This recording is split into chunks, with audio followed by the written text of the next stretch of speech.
Tension oh তার সমাধান, ছোট ছোট টিপস।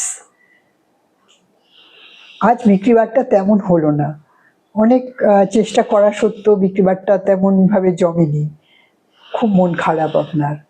বা পরীক্ষা দিতে গিয়েছিলেন, পরীক্ষায় অনেক খেটে খুঁটে যাওয়া সত্ত্বেও পরীক্ষাটা ভালো হয়নি। 5 নম্বর অঙ্কটা টুক করে সামান্য অসতর্কতার জন্য ভুল হয়ে গেল। কি করবেন? না, হতাশ হবেন না, ছোট্ট টোটকাটা ফলো করুন।